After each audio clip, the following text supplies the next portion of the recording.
And welcome to the Property Unleashed podcast with me, Mark Fitzgerald. It's fantastic to have you joining me here today. If this is your first time joining me, where have you been? But if you're a repeat listener or subscriber, then welcome back. I'm joined today by Tony Fairs, and he is a fantastic property investor. He has a letting agent, estate agent, a sourcing business, and he remarkably managed to get hold of 34 properties in 36 months. So this guy does not mess about. Welcome to the show, Tony. It's fantastic to have you on. No, thanks for bringing us the invite, mate. It's good to speak to you again. No, it's always good to see you. I speak to Tony quite a lot on the PIN circuit where we go around and we do a lot of presentations and we talk at networking events as well. So having a chance to be able to catch up on a one-to-one sort of level is really exciting for me. So can you just tell the listeners a little bit about yourself, mate? So my name's Tony Fairs, as you said. I'm based up in Newcastle, the real north. I've been in property since 18. I'm 35 now, so I feel like I'm ready to retire. It's been a tough old 17 years, as everyone will know. Yeah, I suppose that's the main things. So, I mean, for you, if we go back to, I always like to sort of go back to where you started out because, you know, we don't always fall into this sort of property investing, you know, like it took me a long time to actually, you know, work out that I could get out of the corporate world, that there are opportunities out there for me. But everybody has their own starting point, if you like. And your starting point, your background was obviously quite young at the age of 18 and things. But you know, how did you get started at that age and stuff like that? Because I always think it's remarkable at that age to be able to, I would have never had the inkling to do so when I was 18. So how was it for you? I think the main thing was a bit like most people, I was absolutely addicted to homes under the hammer, grand designs. But I'm also colourblind, so I couldn't have went off to be an electrician and done something with property. So, and I always had quite a good kind of head for numbers. So originally I actually wanted to be an accountant. But then the more I researched that, the more I realised it was a boring old job and I'd be tied to a desk. So I kind of wanted something that was property, but that involved numbers. So I applied to do a degree in estate management at Northumbria Uni. Couldn't afford to move away. First person in my family to ever go to university. Had to work all the way through uni just to support my studies. And I actually missed the grades in order to get in, so I was quite lucky to actually get in as well. But managed to pass that degree. I've done estate management, so I was actually originally training to be a chartered surveyor. It was an RICS accredited degree. But I just never wanted to write reports and argue with you investors about a down valuation and have to write reports. Because that's the boring part of the job, isn't it? The admin side. I loved the meeting people. I loved, you know, helping people buy their dream home, sell that family member who's passed on home, move abroad, build a portfolio. It was the people side that I really loved. And I was a bit of a Del boy at school, you know, so I used to buy and sell sweets on the playground and different things like that. So I think I was kind of made to go into a state agency, to be honest with you. So the dream wasn't actually to be a chartered surveyor, and I was probably the only person on my course who didn't want to be one. The aim was actually to open my own estate agents one day. So I suppose I worked for a lot of the local agents and auction houses. I spent around about 6 or 7 years working for them. Probably carried out around 10 to 12,000 sale and rental valuations. So safe to say I've seen a few properties in my time, good, bad and ugly. But I actually got laid off, believe it or not, because they didn't want to pay us commission because I'd done so well one month. And I thought, this is no good. If someone doesn't want to pay us $2-3 grand commission when I've absolutely broke me back for the business and they made hundreds of thousands of pounds that month, then I thought, I've got to do this for myself. I've got to get in charge of my own destiny. And if I put an hour in, I know it's an hour towards my own potential and fulfilling my own dreams. So I remortgaged my flat. I pulled £10,000 out. Went back to live with my mum, having not lived with her for a long time. And I knew I had 6 months to make the estate agency work. And I was either going to still be there in 6 months, or I was going to be going back with my tail between my legs working for another agent. Thankfully, I'm now, 9.5 years in or something. So I'd like to think it's gone quite well. I actually left the estate agents when I started investing around 3 years ago. So I started to buy properties myself because I started thinking, why am I buying all these properties for investors and making all them the money instead of doing it for myself? Because it profitable wise, the estate agents isn't the greatest of businesses, but it does present opportunities to invest for your own personal wealth. So I started buying for myself, and as you say, I bought 34 properties in 36 months. And off the back of that, I put a valuer and a manager in the estate agent, so they were there to run the business. I was completely out, and the plan was to be a full-time investor. But what I realised was, in the months that I wasn't buying properties, my phone stopped ringing as much from the estate agents and my friends who worked in the businesses. So I needed a way to keep the deal pipeline going. Because I wasn't running Facebook ads or doing mail campaigns at the time. So I decided, because a lot of landlords were approaching us to buy for them, and that actually come off the back of COVID, believe it or not. I left the agency in the January, and by the March, when I came back from Cheltenham, I was back in the business because of COVID, and we were working from home and everything. So give us a chance to talk to a lot of our landlords. I mean, we managed over 100 properties at that point, and they were asking me what I was doing from an investment point. And I was telling them, and they started saying, well, do you not want to buy me another property and I'll pay you a fee? And believe it or not, I didn't even know deal sourcing was a thing then. Right.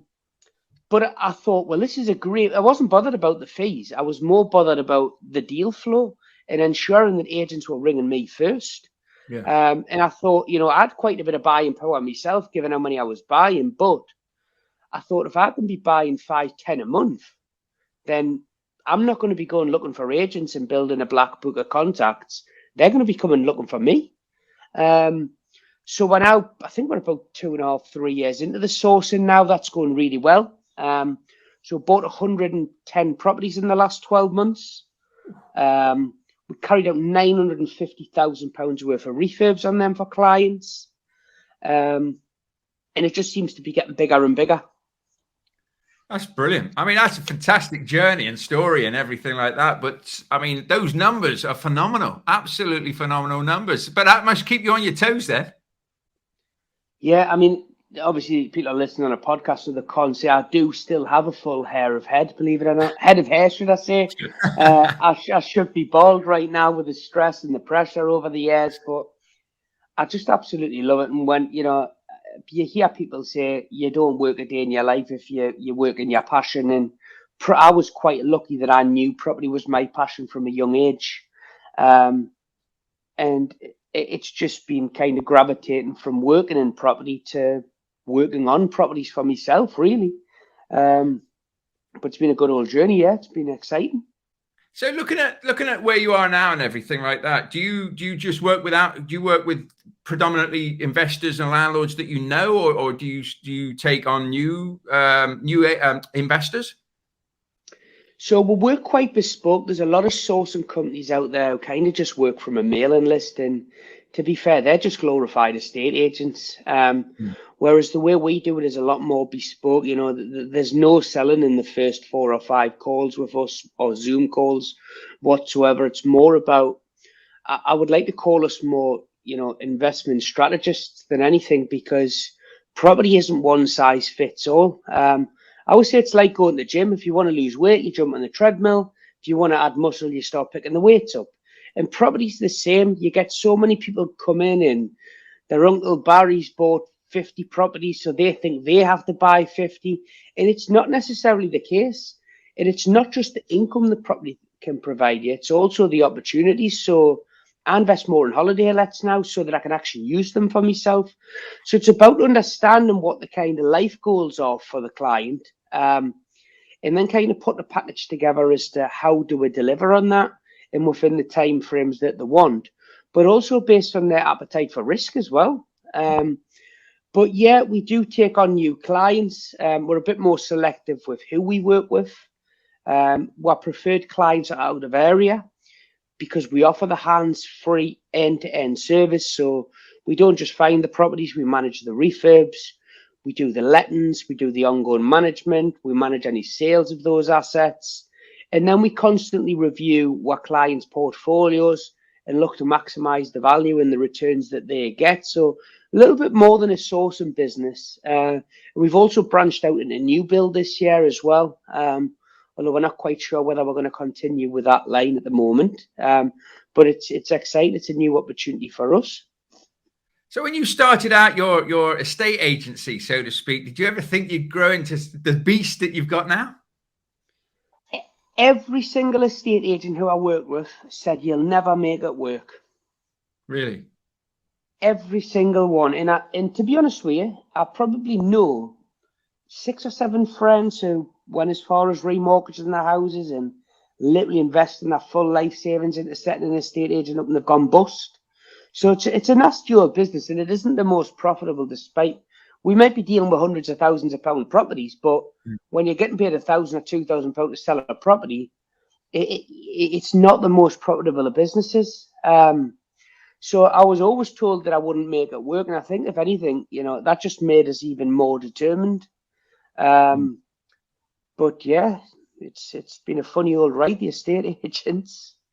Well, I suppose as well, because they say 1 in 3 fall through, don't they? 1 in 3 deals fall out the bed. So at the end of the day, it's not the quickest way to earn cash as well, because you only get paid once it's sold. So, sales can take 6 months, 12 months. They can drag on forever, can't they, as well? So it's not a quick fix, so to speak. I know a lot of people look at deal sourcing now and think, it's a good way to get in there. I can earn good cash flow. Now, of course, you can. But again, it's another one. It's very much like the estate agents. At the end of the day, you shouldn't actually be taking a fee until the transaction's done and dusted. So it can still drag on and take a bit of time, can it? Yeah, I agree with you in a sense there. I mean, you're right, it can fall through and things. And it's just one of those things. I mean, you look at, the property market in general over the time I've had the estate agents. We've had the tenant fee ban. So, that wiped, we were doing 100 lets a year. We were charging an admin fee of £300. So we lost 30k a year in income that year, just off the fact we couldn't charge tenants anymore. We've had the introduction of selective licensing. We've got ROPA coming, the regulation of property agents. We've had the changes to the electric certificates and things now being mandatory as well. So there's been a hell of a lot of changes in the industry. Despite housing probably not really changing, they're not building more houses more now than what they were when I first started. You've also had the introduction of the likes of purple bricks into the industry, so your online call center agents. So it's been strange how the business has developed over the years, and I mean we've just kind of had to adapt with the times as things have happened. We've had some really bad luck where business actually burned down, believe it or not. We were burgled and our computers stolen, and they decided to torch the business on their way out. So it's been one hurdle after another, and the fact that we're still going so many years later is probably more testament to the staff's attitude and just our determination to make this work. And because we are all passionate about property, but we're also passionate about the people we work with. There's nothing better than seeing someone who you work with get a win. You'll know yourself from your own coaching.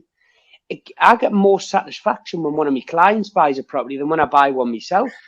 Yeah. I was saying that to someone the other day. I mean, I've had a lot of mental health issues and I see a therapist. And one of the things she said was you need to show a lot more kind of gratitude and gratification for your wins and celebrate your wins, because it's strange, right? Not many people achieve their dream in life. And I was one of those who achieved it. And I achieved it at 26-year-old, opening my own business. And I kind of see familiarities with football players when their careers end.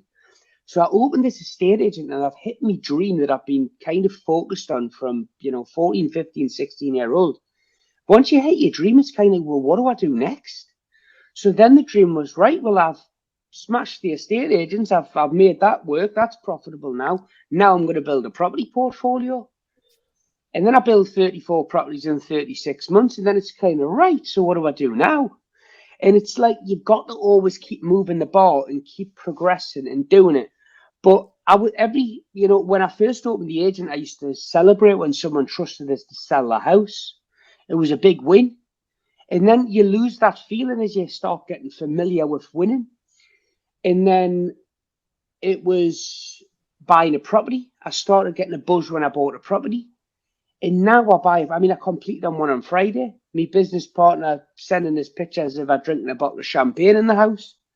And I'm sat there with my feet up, eating my meal prep with a glass of water. I've lost that celebration part of it. And I am trying to get better and celebrate the wins a little bit, but I celebrate watching other people win because I know I'm doing well. And I think that's one of the reasons I started looking to venture into new build developments, because I thought it's something that will challenge us. And when I see those houses built and know that I'm responsible for building them, I probably would celebrate that. So it's strange because you see everybody with the pictures holding keys up, don't you? Buying properties. And the silly thing is I forget to post on social media when I've bought a property, whereas everyone else is like, it's the first thing they do.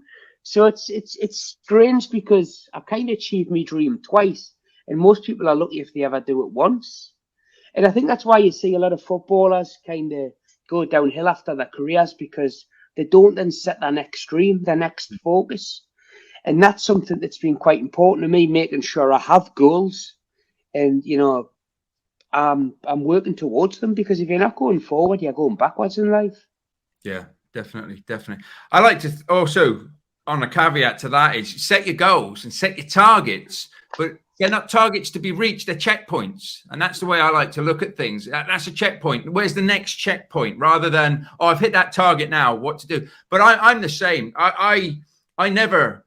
Well, I try my best to do so, and it's very difficult to celebrate my own wins. When something good happens, I'm like, yeah, I expected that to happen because that's what I'm working towards. Whereas other people will say, no, you should be patting yourself on the back. You've done really well. You've done, yeah, it's all right. But like you say, when you see somebody else do it, I'm the first one there to say, yo, that's brilliant. Absolutely, I'm made up for you and stuff like that. And, celebrate in that way. And I think it's just the way you're driven as well. To do as much as you've done in the time frame that you've done it, as well. If you were there every 5 minutes, pictures of keys, you'd be posting one nearly every day, wouldn't you? Yeah, so I suppose that's the other side to it as well. But one of the things was, and you probably haven't heard us speak at PIN, but obviously I'll tell you for the listeners, this could have went completely the other way. I was actually self-harming, and mental health's important to us now. I was self-harming in the first year of university, and I missed 2 of the exams at the end of the year. And had I not actually opened my mouth and told me lecturer what I was doing at night, I was going home and cutting my wrists. And you didn't talk about this 17 years ago. It wasn't a very open thing. And had I not loved property so much and this career be so important to us, I would have never told anybody. I didn't tell my mum or my dad for about 5-6 years after that. So I told my lecturer because I knew I had to tell them in order to reset these exams that I missed. And obviously they, encouraged us to go to the doctors. I got some support and whatnot. And, it got us back on the straight and narrow. It's partly why I go out and do the speeches on the PIN network, because life is about ups and downs. You get highs, you get lows. So, my highs are buying 34 properties, opening me estate agents. My lows are self-harming, seeing me business burn to the ground. But I'm still here fighting. And it's strange how something that can be a loss, or what you think's a loss, can turn into a positive. So, for example, when our estate agents was burnt down, had that not happened, we wouldn't be in the premises that we are now, where we actually have twice the space.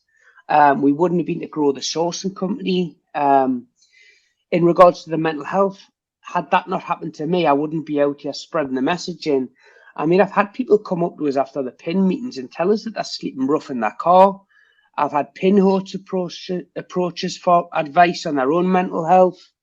And I think it's something that's very current right now, and it's something that people are talking more and more about. And that's why when I was invited to speak on the PIN circuit, I thought there's only one thing I'm going to talk about, and it's, me wins and me losses, because there is a lot of people who only tell you about their wins. But if you actually see my social media, I mean, I don't know if I'm a bit of a negative Nigel, but I probably post more about my losses than my wins, because people will learn more from what's gone wrong for me than what's gone right. And that's the benefit of working alongside me or you as coaches, because we've made the mistakes that other people can avoid. Yeah. And I mean, I wish I knew what I knew now about meditation, wellness, exercise, nutrition. If I could go back and speak to me 18-year-old self, it would be, give yourself a shake and, learn about how to look after yourself, because, I was drinking too much back then, and that obviously negatively affected, me mental health, and that led to us doing stupid things. Yeah. So Do you it think could have all went wrong had I not actually sat those exams. I might not actually be here talking to you about property. So Well, I feel quite lucky in the same sense. No. And I appreciate you sharing that as well. Do you think, though, that your 18 self would have listened to you?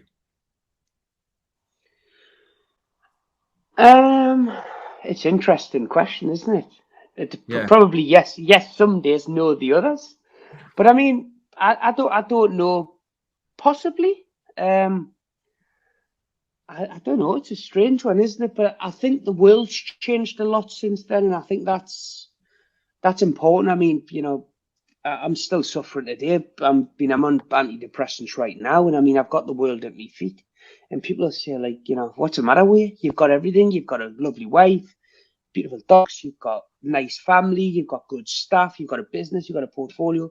What do you got to be like miserable about or depressed about? But it doesn't matter what you've got in life. You can be depressed. It's a chemical imbalance, and it is an illness. You've just got to seek help. I mean, I had 2 weeks off with burnout in February. So that's the negative side of property. You can't do too much, and shiny penny syndrome can strike. So I've dialed that in a bit now. I mean, I've shut down my waste management company.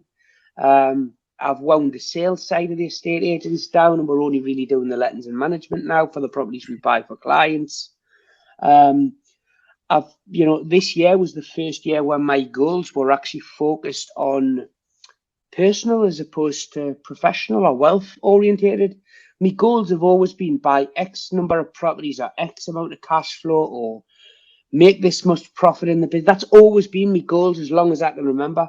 But this year, my goals were to aim to have a 4-day week, starting with a half day for the first 6 months of the year.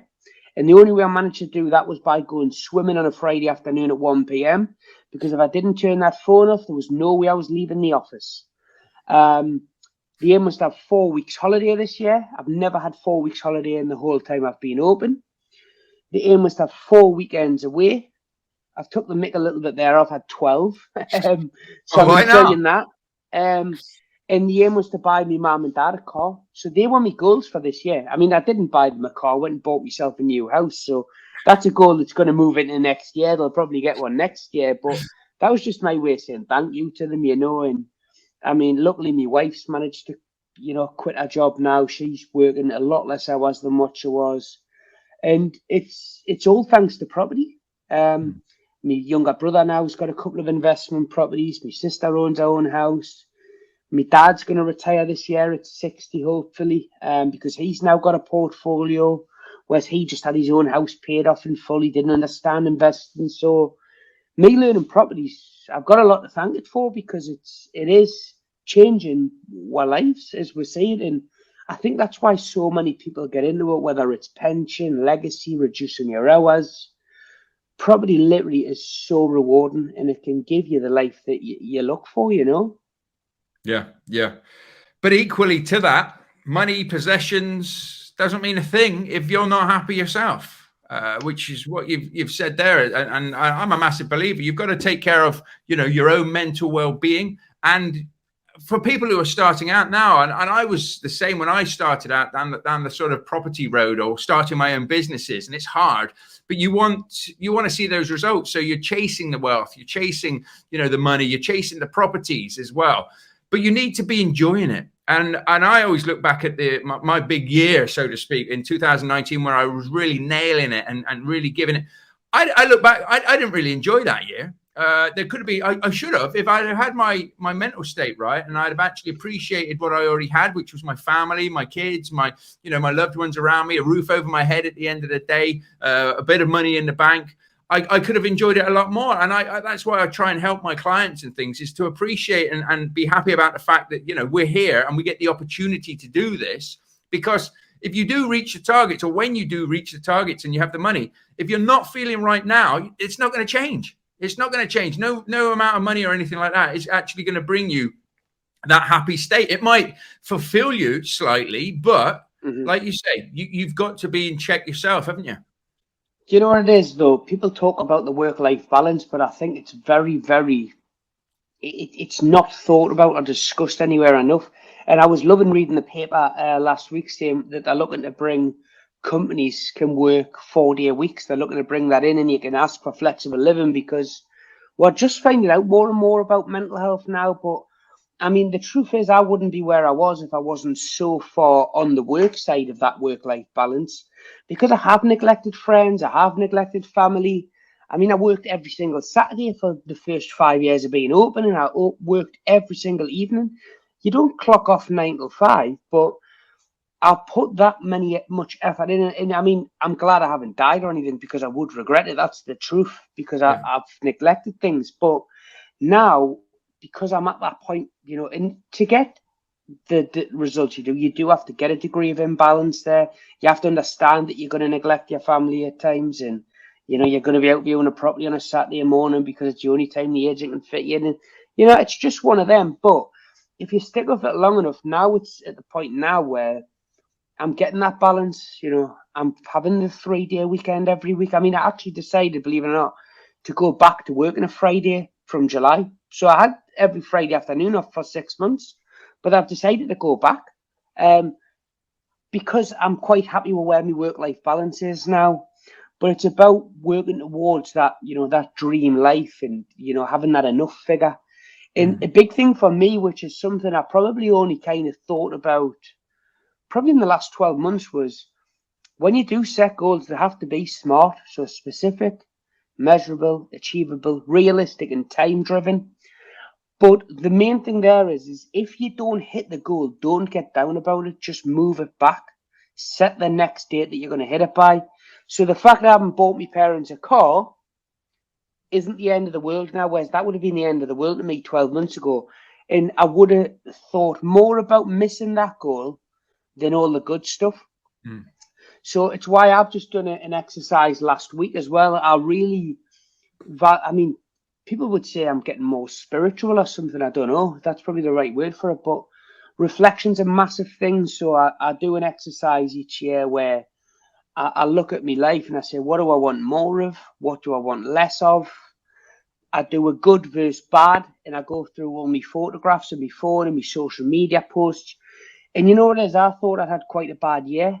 But when I reflected last week on it, the good far outweighs the bad. And, I think I actually appreciate the year a bit more now, whereas I thought I had a really tough year and things I hadn't kind of, I've probably had everything my way for the last 10 years. And this is the first time where a lot of things out of my control have, affected me results and what I've wanted to do this year. But you know what it is? I just push those goals back to next year. If I haven't hit them, that's fine. And if there might be that the goals change. Yeah. So I recommend people get something called a My Era, which is a 90-day journal. And the reason for that is you can work on your goals in the next 90 days, and you can probably achieve what you want to in 90 days. Whereas if it's a year goal, you always say, I'll do it later on in the year. And it's the same with businesses. Their best performance always happens to be when they're closing a financial quarter, because everybody's heads are down and, their backs are to the wall and they're grafting. But if you do that over 90 days and you use something like one of these My Eras, it's great, because it also gets you to write in what you're thankful for, what wins you've had today or accomplishments, but also what things you've learned or key follow-ups to certain things. So it's brilliant, and I'd recommend anybody get one. Yeah, Yeah, I'm a massive believer on a 90-day plan, and that's how I structure my life basically. At the end of the day, to get results and things, and like you say, if you don't quite get them, at least you're a hell of a lot further forward than you were before you actually started doing these things. And yeah, cram things down. So I like to plan out basically in effect 5 years, but then I break it down into quarterly segments and just see what I can hit and what I can't hit. And you can't hit everything all the time, but like you say, particularly with a work-life balance, I don't believe there is a work-life balance. You've just got to be happy in what you're doing. And the old saying goes, if you do a job that you love, you never work a day in your life. But at the end of the day, you're going to have good days. Even if you love it, you're going to have bad days. And we always remember the bad days more than the good days, don't we? So the reviewing is very, very powerful. Like you were talking about there, that's ideal, is to go back and just monitor it. Look at the bad and look at what you struggled with and how you overcame it. Because 9 times out of 10, if you did have a bad time, you'll have overcome it over the time there. Now, sometimes you can't recognize that when you're in it because your head's all over the place. But if you go back and review it, you can get some really good learnings from it all, that sort of thing, can't you? Yeah, definitely, 100%. And I think that's all it's about. We're all a work in progress, aren't we? It's me versus me in life, basically. Yeah. You're the only person you can depend on, and you want to be getting fitter, stronger, cleverer. The aim is just to be a better version tomorrow of yourself than you were today. Yeah, And definitely. I'm sure if you do the right things, then what you want in life will come good naturally, just because you're putting the attention towards it. Yeah, yeah. And I also think, like you said as well, now we're more open to talk about these things. If you were struggling when I was younger, you were just told, pull your socks up and get on with it. You know what I mean? What's the matter with you? Whereas that's not the answer people need at the end of the day. Sometimes just being able to talk to somebody can help you so much, but it's having that confidence or that ability, maybe not confidence, maybe that ability to be able to talk to people. So I think for you were lucky that you were forced into a corner, really, weren't you, to say, I've got a problem here, and I need to do these tests and things. And do you think that was quite a big turning point, being able to speak to that lecturer about that for you? Massive, yeah. I mean, completely transparent. Earlier on in the year, when I had the 2 weeks off with burnout, and I mean, I had 2 weeks off with burnout in February, despite having been in the Caribbean in January. So I don't quite know how them two things happen, but it just shows even if you've had the holiday, the burnout is a result of the 10 years of busting me balls every single day. But I actually had suicidal thoughts on one of the days, and that was the point. I just picked the phone up and I rang my therapist straight away because, nothing's worth that sort of hassling. It is. It's just like, if you've got something wrong, you go to the doctors, seeing therapists, or, going to Andy's Man's Club or picking the phone up to Samaritans. It's just the first domino that gets you back from being bad to being good again. And it's just about getting some momentum behind trying to sort yourself out, basically. So 100% asking for the help's the first thing. And I mean, like you say, it's better that people are open and talking about it now. And that's why I always share it, because, since I've started talking about the amount of people who I've recommended to a therapist, and every one of them's come back and said, thank you so much for doing that. It's unbelievable. But, where NHS is neglected in this country, there's nowhere near enough money. The nurses are telling you not to bother going through their therapist service because it'll take you weeks before you get seen. So, we've got to do this privately and look after ourselves through things like exercise, nutrition, meditation, and, you just got to work on yourself, haven't you? Yeah. I mean, you'll know it yourself. By eating healthily, having exercise, not drinking alcohol, keeping yourself in a balanced, I bet, well, you tell me, does it keep you in more of a balanced state for yourself? And obviously the strains of work as well. 100%. I mean, there's that saying, you're what you eat.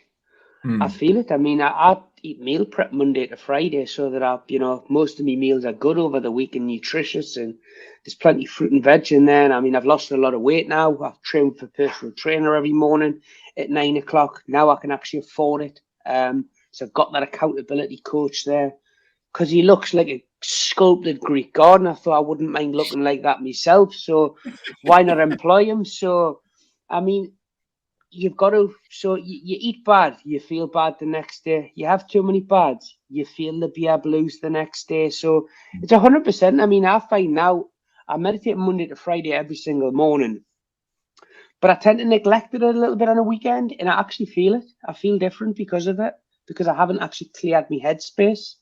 So that's something I need to make a bit more of a conscious effort to do it on a Saturday and a Sunday morning, because it is literally only 10 minutes of my time, but it makes a difference to how I feel. Yeah. And I think And if it works that's for you as well, then you've got to do those things, haven't you? I found meditation, because I'm very busy. I think we all are, very busy in our heads and everything like that. So to take that time, that even 5-10 minutes, if nothing else, I'll try and at least do a breathing exercise for 5 minutes and just sit in a room on my own just to do that, because it does. It sort of slows everything down. It gives me a bit of clarity. It makes me feel pretty good about getting on with whatever it is that I'm getting on with, whether that's business, whether that's family tasks, or whatever it is. But it's finding that balance and what works for you as well, isn't it? Yeah, and so I'd recommend anybody gets the Calm app. It's about £10 a month or something. I mean, there's meditations that are as short as a minute. And believe it or not, it actually makes a difference when you do it. I do that midday sometimes just to reset myself for the rest of the day. But the big thing about this is, and the whole thing about wellness is, we're supposed to try to be present in everything and appreciate the moment, live in the moment. Like Carpe Diem, seize the moment. But it's funny, because in property, we're always talking about where do we want to be in a year, 3 years, 5 years. We're always living in the future and reflecting on the past. So it's hard, because all day, every day, I'm talking to clients about the future plans. Yet, in order for me health to benefit, I have to try to remain present in the now. So it's strange, and I suppose, it's one of them things, isn't it? It's just something that you got to learn to live with, I suppose. Yeah. Well, I think you need to practice it. I think it's one of those things, anybody, it's taken me years to actually get journaling, to get gratitude, to get meditation. And I've gone and done it, and then I've stopped, and then I've gone and done it again, and then I've stopped. And now, it was really last year, 2021 was a full year of making sure that I have this time scale. I have a time block every morning that is my time block, and that never changes. Obviously, family sometimes get in the way, and like you said, at weekends it can be difficult to try and do that, so I might shorten it down. But it's about reading, meditating, journaling, and just having a bit of my own time and my own space, and that's made the world of difference in my own health, in my own sort of well-being, and also in my businesses as well. No, that's completely right. You got it off to number one. So, I mean, talking about, being present and everything like that, and moving on from that, what are your sort of future plans? What's Tony striving towards? Obviously you've got a lot of properties at the moment, but when will Tony say, well, enough's enough on that front? Well, that's a big thing. I mean, if anybody's heard of Speaker Pin, they'll have seen us talk about, what I consider one of my greatest deals was my block of flats I bought. But I've actually just disposed of them to reinvest the funds, because it was a good time to cash out on them as well. I think I got a premium on the price. So the whole point in that is to reinvest the funds more into the likes of holiday lets, because with us now getting that bit more balance and, trying to finish earlier on a Friday so I can spend more time with my wife. And I mean, I love going walking with my 2 Springer Spaniels. I want to have more holiday lets, and I think long term the appreciation I see on those will be better than, for example, those cheaper buy-to-lets that I had. So my portfolio is evolving in that side. I'm kind of focusing on regeneration areas where I see a lot of growth in Newcastle.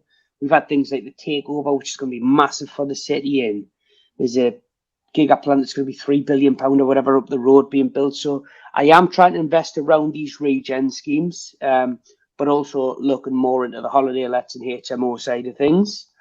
The agency's evolving, so we're now more focused on our investors and what we offer them, as opposed to working for Joe Bloggs, who sells his own house once every 10 years, because there's no repeat business and there's no relationship to build. So that's more about helping my clients there. I've got a joint venture going at the moment where we're going to build our first 2 houses, which I'm quite excited about. So that we're literally going through finance applications on that right now. And what I'm excited about that is it's a completely hands-off for me. I've JV'd with a planner and a quantity surveyor and one of our investors. So I've got a share in this development, yet I've got none of the responsibility. So it's probably my first ever hands-off investment. Although I did source the land, through contacts and whatnot. So I suppose for me, I don't really have any big goals or anything really now. I've hit my cash flow goal that I wanted. I hit that back in January of this year, which was before me aim of hitting it by the time I turned 35 in July. And I was aiming for £10,000 net income per month. So I was quite happy. In fact, I was over the moon to hit that. But I'm just reinvesting the funds because property is about changing, my family's life. I mean, again, anyone who's heard us talk will see where I come from. You could get a pair of flats for £1 where I grew up because it was that bad an area. I've got friends in prison and who've died and whatnot. So it's about trying to change the future of my family, really. And I mean, I had to stay at home to when I went to university because I couldn't afford to go to Reading, which was the only other university that done real estate. So I don't want me 13 nieces and nephews to have to make decisions about their passions and what they want to do in life based on financial decisions. If they want to go to Oxford, they'll go to Oxford. If they want to go and, I don't know, trek, spend a year traveling, they can. Unlike me, where I had to work through university. So I want to change that for, the future generations of the family. So now the aim really is to, keep ramping the cash flow up. So, I'd love to start covering things like my sister's mortgage and, make sure my mom's all right because, she's got dodgy knees and things like that. And just start to give back to my family because, I mean, I have the nice holidays. I've got the nice car. I've got a good house. I've got everything I really need in life now. I don't need any more money, really, because obviously I've got the businesses which pays salaries. So now it's about seeing how I can help them in the extended circle and seeing how I can improve their quality of life because they've done enough for me over the years. Running and doing viewings at 5 minutes notice because we couldn't do one myself and things. It really has been a family business, so they should see some of the benefits. No, I think that's brilliant. I think that's really, really nice. And that gives you sort of a higher purpose as well, because it's all right doing stuff for us, but there can only be so much, can't there, at the end of the day? So being able to give back and help others has got to be really, really rewarding for you. And it's a nice place to be. A lot of people who want to be in those positions to be able to do that sort of thing. So I think that's great. I think that's really, really nice. So I like to do a bit of a quick fire round where I ask you a few questions, and it's more out of interest for me than anything else. So if you're all right with that, I will ask you a few questions, and I'm always interested. Fire away. Cool. So what's the best advice you've been given? Never ruin a relationship with anybody. You don't know when you'll encounter them again in another point in future. That's good. I like that. That's good. Good. If you were still in the corporate world, what job would you like to do if you weren't working for yourself? If I wasn't working for myself, I think I'd probably... That's a hard one, that. I don't know. I suppose I'd probably still be a valuer and an estate agent because I just love the seeing houses and the meeting people and helping them out, and that's it. So I'd probably be involved in that or something to do with property auctions, probably. I think that's where my passion's always been. Cool. I like it. There's no wrong answers to this, by the way. If you could sit down with 3 people for dinner, dead or alive, who would you like to sit down and chat to?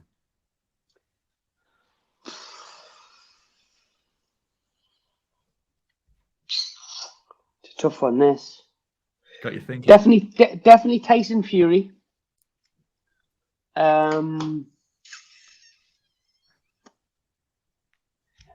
Brasco.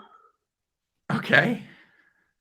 He's the FBI agent who went undercover for the pizza trials with the mafia. He'd be interesting, I think. And who else? And I'd have to say Bobby Robson because I love Newcastle as well.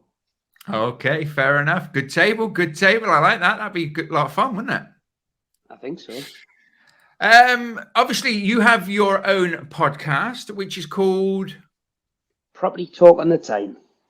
Property Talk on the Time. So other than, of course, your own podcast, are there 3 other podcasts that you like? Yes, I love listening to Dan Hill, the property entrepreneur. I think he's absolutely brilliant. Very, very unique view on things. They're not all, does these have to be property related? It can be whatever you want.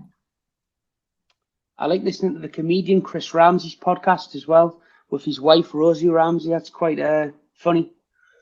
The third one. I don't really. I'd probably say Ted Stokes, because again, I love hearing people's stories. Cool. And obviously, I've got to put yours in there, haven't I? You know, yours has got to be in there somewhere as well. That's probably going to be first. That's quite clearly that you don't listen to mine, then. No, yours was a given, wasn't it? That had to be in there. Well, it's got to be in it. And I had Dan Hill on recently as well, so I hope you listen to that one. Yeah, he's a good guy. Yeah. Brilliant. And lastly, what are top 3 books? It can be audio books or normal physical books. Would you recommend to people, or have you got a lot of value from? Again, it doesn't have to be anything to do with property, unless you want it to be. So I think probably my favorite book is The 4-Hour Workweek. I just think that's absolutely incredible.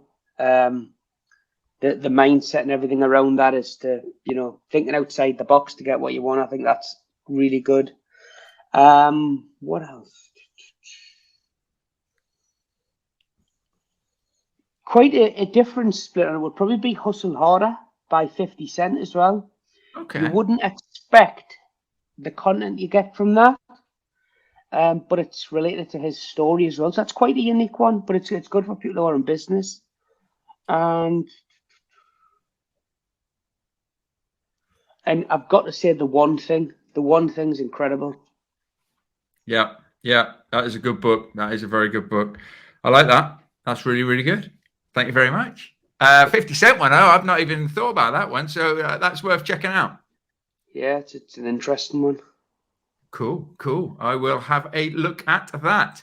Well, I was going to say it's been fantastic to have you on the show and share your highs, your lows and everything. And I appreciate, you've spoke from the heart and everything like that and shared a lot with us. It's been an absolute pleasure to have you on, and I'd love to get you back in the future as well if you want to come back and share more, and we can chat more as well. I'm obviously always conscious of people's time. Have you got any last things you'd like to share with us before we wrap this up? No, not really. But if you are interested in the Northeast, then hit us up. I'm across all social media. It's Tony Fairs at Anthony Fairs, and one final point on the mental health side. I do genuinely mean it. If anybody wants to reach out, wants any advice, my phone and my social media are on 365 days of the year. I can guarantee I've more or less been through probably what you're going through. And if I can offer any advice, hit us up. I'd love to help. Oh, that's really nice. Well, we'll put any of the links that Tony's spoken about in the show notes, as well as a link to his podcast as well, which is well worth checking out. But it's been fantastic, my friend, to have you on. Thank you ever so much for your time. You're welcome. Anytime. Yeah, no, that's great. So as always, everybody, please make sure you keep focusing on your vision, keep chasing those goals, look after yourselves, and bye for now.